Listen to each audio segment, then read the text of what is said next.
पिछले एक हफ्ते से भारत के मीडिया में आप ही लोग छाए हुए हैं।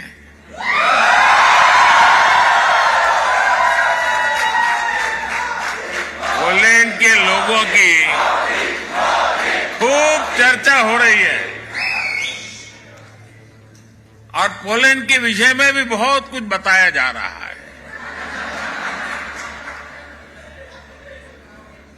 और एक हेडलाइन और भी चल रही है और मीडिया में बताया जा रहा है कि 45 साल बाद भारत का कोई प्रधानमंत्री पोलैंड आया है। यहाँ पे एक इम्पोर्टेंट चीज ये है, अभी वो जा रहे हैं पोलैंड से वो कहाँ जाएंगे जी? मैं यूक्रेन जाऊंगा और कोई पता नहीं है। एक मैं बढ़िया हम बात बताऊं आपको, कोई पता नहीं है रशिया इतने अरसे के लिए, ये एक आधे दिन के लिए जंग को कोई रोक दे, जिसे कहते हैं ना अनअनाउंस्ड सीज फायर का ऐलान कर दे। ठीक है, देख ले तो इस वक्त इंडिया एक एशियन टाइगर है। एशियन टाइगर इंडिया, आप मानते हैं इस बात को? मैं इसको ओपनली मानता हूँ। इंडिया जो है वो इस वक्त जो थर्ड वर्ल्ड कंट्रीज में है उसमें इंडिया एशियन टाइगर है। अच्छा। और काफी आगे रन कर। जब दुनिया की बड़ी इकोनॉमीज आपस में लड़ पड़ेंगी, वो अपनी इंडस्ट्री पे ध्यान ही नहीं देगी, वो जस्ट आपस में लड़ते रहेंगे, लड़ाई करते रहेंगे, तो सारा फायदा इंडिया का ही है। दुनिया में जितनी ज़्यादा सेल या जितनी ज़्यादा प्रोडक्शन का काम है वो इंडिया से जाएगा। खाने से लेके, पीने से लेके, कपड़े से लेके, जूते से लेके, हर ईच एंड एवरीथिंग। जब इतना ज़्यादा प्रॉफिट इंडिया को मिलेगा, ऊपर बात वो ये है कि इंडियन प्राइम मिनिस्टर मोदी जो हैं वो यूक्रेन जा रहे हैं इस वक्त, और ये जो है ये किसी ना किसी जगह जाके मुझे लगता है कि अभी खत्म हो जाएगा। ये जो इसकी ये एक दफा ये सीज फायर हो और अल्लाह करे जल्दी हो जाए। ये सॉफ्ट पावर की इस्तेमाल करके इमर्ज हो रही है, तो ये अच्छा होगा कि अगर कोई मुल्क किसी से आगे बढ़ना चाहता है तो वो सॉफ्ट पावर का इस्तेमाल करे।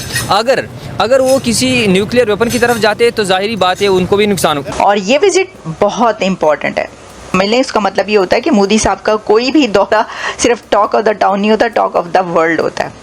कि इंडिया एक ऐसी ताकत है कि दुनिया के बेशुमार ऐसे कंट्रीज़ हैं जो ये चाहते हैं कि इंडिया उनकी तरफ रहे, या भारत का वजीर आजम जो है वो उनकी साइड ले, दूसरे की साइड क्यों ले रहा है, हमारी साइड ले। इसके पास ज़्यादा पावर हो, इकानमी हो, उसकी चल रही है। वेपन की पावर की बातें जो हैं वो आजकल ख़त्म हो गई हैं। हाँ। क्योंकि 24 का ज़माना चल। तो हम कब निकलेंगे ये एटम बम और बटन से? हम तो दुनिया से 100 साल या 200 साल पीछे हैं। दोस्तों, मोदी जी पोलैंड पहुंच चुके हैं और अब वो यूक्रेन जाएंगे। पूरी दुनिया इस वक्त दोस्तों मोदी जी की तरफ देख रही है कि मोदी जी किसी तरीके से इस युद्ध को रुकवा दें।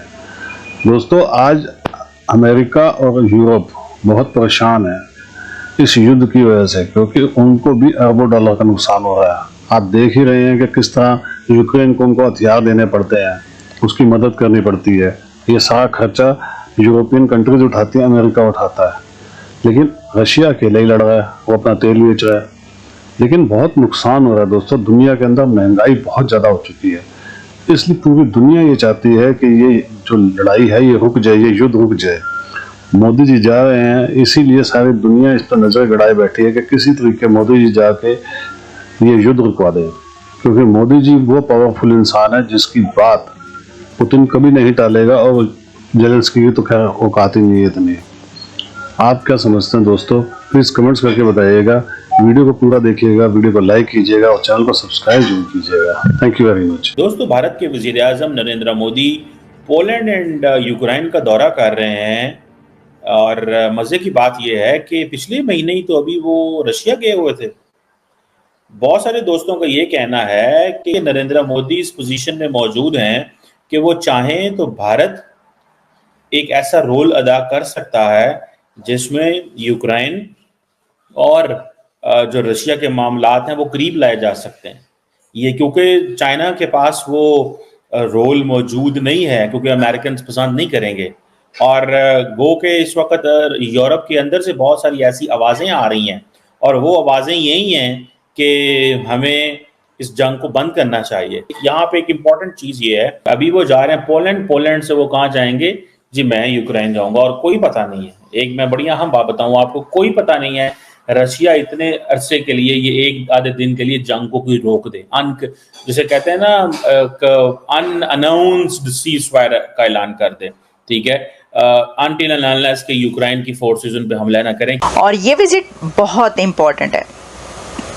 आप ये समझ लें कि नरेंद्र मोदी साहब ने प्रेसिडेंट पुतिन को गले लगाने के बाद, उनको हक करने के बाद, अब वो ज़ेलेंस्की से मिलेंगे। तो आपको याद होगा कि मोदी साहब का जो दौरा था मॉस्को का, वो बहुत टॉक ऑफ द टाउन रहा। यानी टॉक ऑफ द टाउन जब हम कहते हैं तो आप समझ लें, इसका मतलब ये होता है कि मोदी साहब का कोई भी दौरा सिर्फ टॉक ऑफ द टाउन नहीं होता, टॉक ऑफ द वर्ल्ड होता है। पूरी दुनिया से उस विज़िट पर बात की गई और बहुत उनका सक्सेसफुल विज़िट था वो। और क्या अब प्रेसिडेंट पुतिन उसको क्रिटिसाइज़ करेंगे? नहीं, मुझे ऐसा नहीं लगता कि पुतिन इसको क्रिटिसाइज़ करेंगे, क्योंकि उनको पहले से पता है कि उन्होंने उधर जाना है और वो इस तरह की नज़र भी नहीं आता उनकी तरफ से कि वो ऐसा कोई काम करेंगे। लेकिन ज़ेलेंस्की की तरफ से हमें कई बार ऐसा नज़र आया है कि वो थोड़े से इनसिक्योर भी हो जाते हैं और हो सकता है कि वो भी होता है ना कि आप कहते हैं कि भाई ये बंदा तो मेरा है, या ये कंट्री के साथ मेरे भी रिलेशंस हैं, तो मेरे जो दुश्मन है उसके पास क्यों गया। लेकिन ये होता रहा। इससे हमें ये भी नज़र आता है कि इंडिया एक ऐसी ताकत है कि दुनिया के बेशुमार ऐसे कंट्रीज़ हैं जो ये चाहते हैं कि इंडिया उनकी तरफ रहे, या भारत का वज़ीर आज़म जो है वो उनकी साइड ले, दूसरे की साइड क्यों ले रहा है, हमारी साइड ले। देखिए ना, अगर कोई आपका दुश्मन होता है तो वो अपने दुश्मन के लिए तो आप ऐसा नहीं सोचते ना, कभी भी नहीं सोचेंगे कि भाई मेरा दुश्मन जो मेरी साइड ले। नहीं, एक ऐसे कंट्री के बारे में ये सोचा जा सकता है कि जो दरमियान में मौजूद हो, जो जिसके ऊपर ये ना हो कि ये उसकी साइड लेगा तो मेरी साइड नहीं लेगा। तो यही वजह है कि हमें कंट्रीज़ के बीच इस तरह की कन्फ्रंटेशन नज़र आती है जिसमें ये कोशिश की जाती है कि भारत को अपनी तरफ खींचा जाए। अच्छा, अब आप ये देखें कि ये जो शतरंज की बिसात है जियोपॉलिटिक्स की, इसके ऊपर इंडिया और मोदी साहब कैसे ज़बरदस्त तरीके से खेल रहे हैं, अपनी चालें चल रहे हैं। बड़े लेवल का लीडर जिसकी बात दुनिया सुनती हो, जिससे दुनिया बात करती हो, और जो एक ऐसा स्टेटस रखता हो कि वो किसी को कोई बात कहना चाहे तो धड़ल्ले से कह सके। बात करें दुनिया की जितनी भी सुपर पावर कंट्रीज है, डिफरेंट वर्ल्ड की जो है समिट में बैठते हैं या डिफरेंट फोरम पे जाते, कहते हैं पीस प्रमोट करते हैं, दुनिया को पीस का पैगाम देते हैं, और जिसके साथ खारबाजी हो उसको सीधा कहते हैं भाई तुझे तो ठोकेंगे पहली फुर्सत में। आजकल दुनिया में ये चल रहा है कि जिसके पास ज्यादा पावर हो उसकी चलती है। पावर वेपन वाली पावर ना कि डॉलर वाली पावर? डॉलर की पावर, क्योंकि इकानमी काफ़ी आजकल ग्रोथ कर रही है, जिसके पास ज़्यादा पावर हो इकानमी हो उसकी चल रही है। वेपन की पावर की बातें जो हैं वो आजकल ख़त्म हो गई हैं, क्योंकि 24 का ज़माना चल। तो हम कब निकलेंगे ये एटम बम और बटन से? हम तो दुनिया से 100 साल या 200 साल पीछे हैं, ये जस्ट बातें चल रही हैं और तो कुछ भी नहीं है। और तो कुछ अच्छा, अगर लेट्स सपोज जैसे आपने कहा ऐसा होगा नहीं, क्योंकि देखिए दुनिया में 3 ही सुपर पावर्स हैं, अमेरिका, चाइना एंड तीसरी बनने वाली इंडिया। ठीक हो गया, ये साउथ एशिया के अंदर। इंडिया को फ्यूचर में आप कितना ग्रो होता देख रहे हैं? और अगर इस तरह हर तरफ जंगें होती है, जैसे रशिया यूक्रेन लड़े हैं, इसराइल फ़लस्तीन लड़े हैं, अमेरिका और चाइना के आपस में भी नहीं बनती, इंडिया और चाइना की भी नहीं बनती, तो इंडिया इसमें कितना फ़ायदा उठाएगा? अगर एशिया में आप देख ले तो इस वक्त इंडिया एक एशियन टाइगर है। एशियन टाइगर इंडिया, आप मानते हैं इस बात को? मैं इसको ओपनली मानता हूँ। इंडिया जो है वो इस वक्त जो थर्ड वर्ल्ड कंट्रीज़ में है उसमें इंडिया एशियन टाइगर है। अच्छा। और काफ़ी आगे रन कर रहा है। इंडिया और पाकिस्तान के ताल्लुकात कैसे देख रहे हैं आप?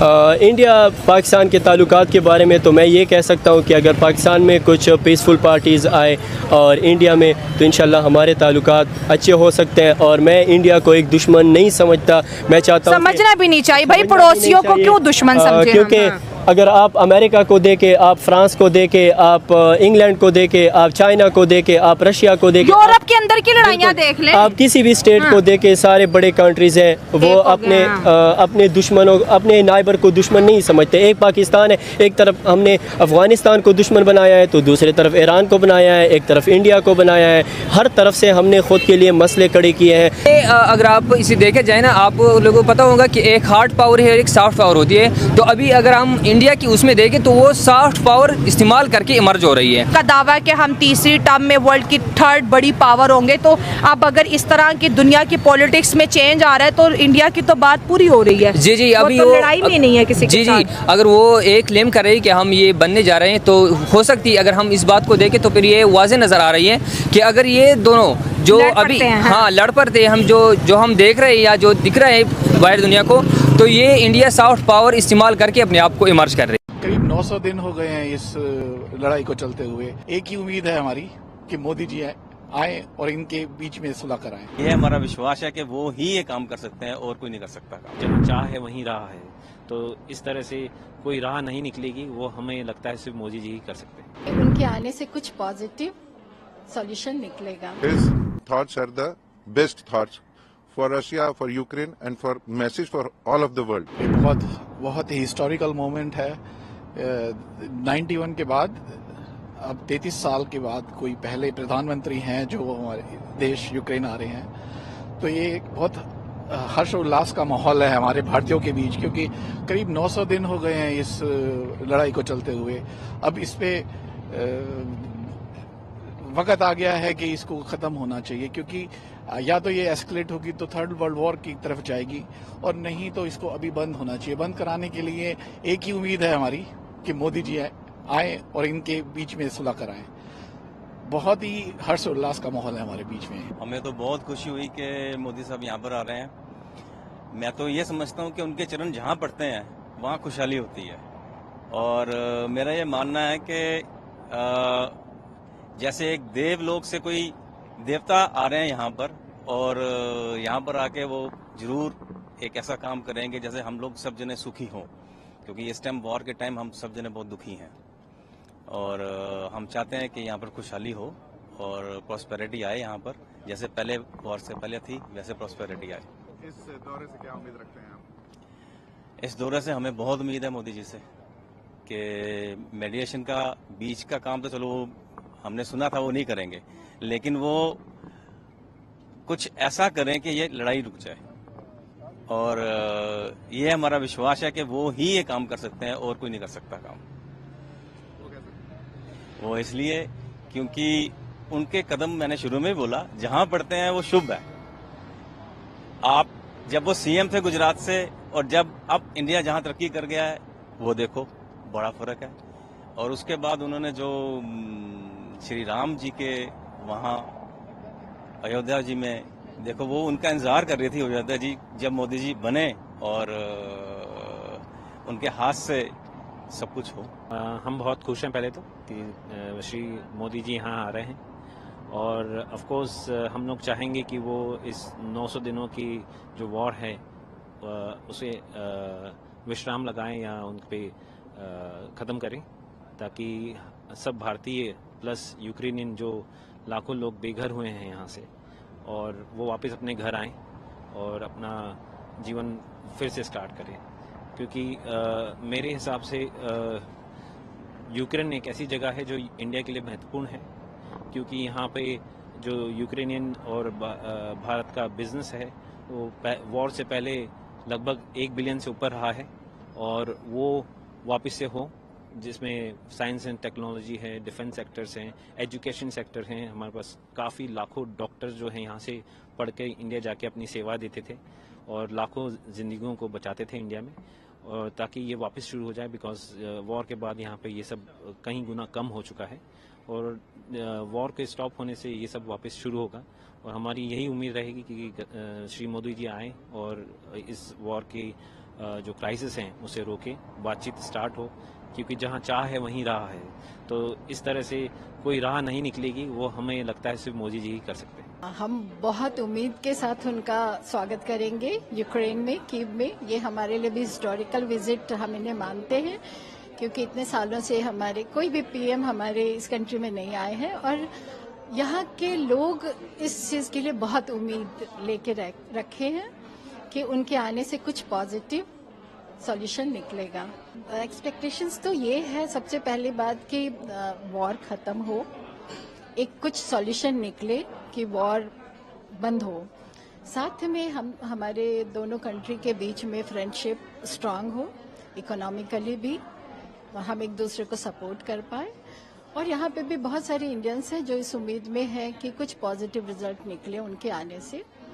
और हमारे यहाँ प्रेसिडेंट यूक्रेनियन प्रेसिडेंट भी उम्मीद रखे हुए हैं कि अगर पीएम मोदी आते हैं तो कुछ ना कुछ पॉजिटिव रिजल्ट होगा।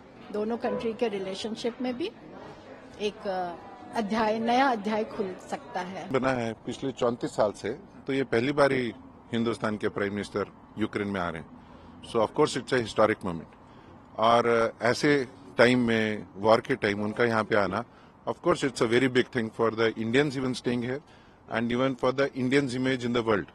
It's very big thing. और जैसे अपने नरेंद्र मोदी जी ने कहा कि it is not the time of war, we are going through in the 21st century, we are going through the very hard times.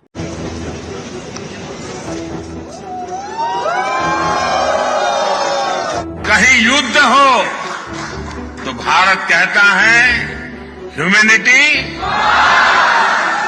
We feel lucky कि हम लोग यहाँ पे थे, बिकॉज इतना क्लोजली उनको इंडिया में देखना तो शायद मुमकिन ही नहीं होता। And in the morning as well, like I meet him at the hotel where he is staying, and I took selfie with him. मुझे लगता है इस टाइम पे वो सबसे ज्यादा कैरिस्मेटिक लीडर्स हैं और जिस तरीके से उन्होंने स्पीच दी, पूरा हॉल आप देख रहे होंगे जो है एनर्जी से भर गया था। भारत के प्रधानमंत्री नरेंद्र मोदी पोलैंड के दौरे पर वार्सा पहुंचे हुए हैं। वार्सा में पीएम मोदी का भव्य स्वागत किया गया। पीएम मोदी पोलैंड में भारतीय समुदाय के लोगों के बीच पहुंचे। वहां उन्होंने लोगों और बच्चों से मुलाकात की। इतना ही नहीं, पीएम मोदी के स्वागत में पारंपरिक नृत्य भी प्रस्तुत किए गए। इसके अलावा एक कार्यक्रम के दौरान पीएम मोदी ने कुछ ऐसा किया जिसकी खूब चर्चा होने वाली है। दरअसल प्रधानमंत्री नरेंद्र मोदी ने पोलैंड के वार्सा में जाम साहब ऑफ नवानगर स्मारक का दौरा किया। उन्होंने यहाँ पुष्पांजलि भी अर्पित की। ये स्मारक जाम साहब दिग्विजय सिंह जी रणजीत सिंह जी को समर्पित है, जो नवानगर के पूर्व महाराजा थे। 1942 में महाराजा ने द्वितीय विश्व युद्ध के दौरान यूएसएसआर से लाए गए शरणार्थी पोलिश बच्चों के लिए जामनगर में पोलिश चिल्ड्रन कैंप की स्थापना की थी। इसी कार्यक्रम के दौरान पीएम मोदी के सामने मैसेज पढ़ रहे व्यक्ति का माइक उसकी हाइट से काफी नीचे था, तो प्रधानमंत्री ने खुद से आगे आकर माइक को ऊपर किया और जैसे ही पीएम मोदी ने ऐसा किया तो इसके बाद वहां मौजूद सभी लोग ताली बजाते हुए पीएम के इस कदम की सराहना करने लगे।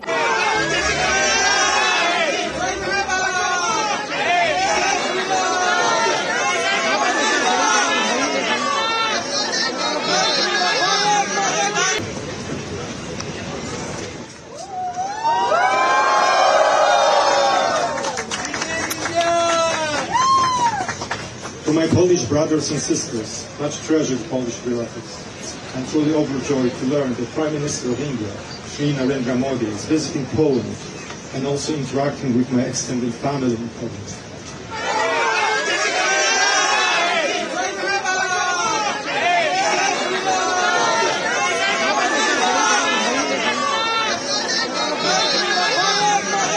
वहीं पीएम मोदी ने पोलैंड में जब भारतीय समुदाय को संबोधित किया तो बेहद ही शानदार माहौल था। पीएम मोदी की स्पीच के बाद भारतीय समुदाय का उत्साह देखते ही बनता था। कहीं युद्ध हो तो भारत कहता है ह्यूमैनिटी,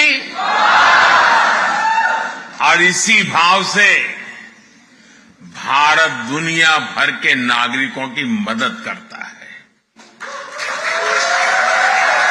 भारत हमेशा फर्स्ट रिस्पॉन्डर के रूप में सामने आता है। साथियों, भारत बुद्ध की विरासत वाली धरती है।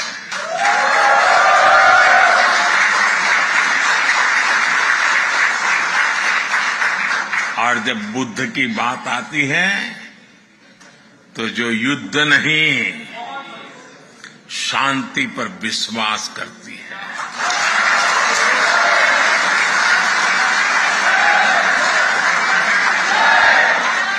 और इसलिए भारत इस रीजन में भी स्थायी शांति का एक बड़ा पैरोकार है।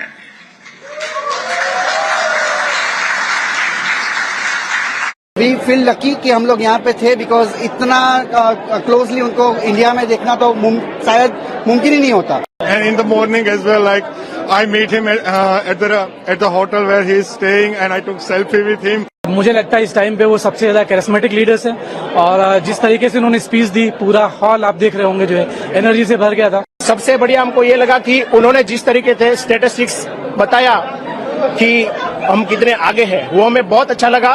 तीसरा सेशन चल रहा उनका, तीसरा बार टर्म, बट जो ओरा उनका था पहला और आज जो यहाँ पे देखा रोंगटे खड़े हो गए। आपको बता दें कि पीएम मोदी की यात्रा पिछले 45 सालों में किसी भारतीय प्रधानमंत्री की पहली पोलैंड यात्रा है। पोलैंड में अपने दौरे के बाद पीएम मोदी आज शाम ही कीव के लिए रवाना हो जाएंगे। उनके इस दौरे की एक खास बात ये है कि वो प्लेन से नहीं बल्कि ट्रेन से यूक्रेन जाएंगे। पीएम मोदी एक विशेष ट्रेन के जरिए कीव जाएंगे। इस स्पेशल ट्रेन का नाम है रेल फोर्स 1। ये कोई आम ट्रेन नहीं है, इसे लग्जरी सुविधाओं और वर्ल्ड क्लास सर्विस के लिए जाना जाता है। पीएम मोदी 10 घंटे का सफर करके कीव पहुंचेंगे। इतना ही समय उन्हें लौटने में लगेगा। दरअसल यूक्रेन में चल रही जंग की वजह से बड़े पैमाने पर एयरपोर्ट्स बंद हैं। सड़क से सफर जोखिम भरा हो सकता है। यही वजह है कि दुनिया के बड़े नेता जब यूक्रेन जाते हैं तो वो ट्रेन यात्रा को ही तरजीह देते हैं। इसे बाकियों की तुलना में अधिक सुरक्षित माना जाता है।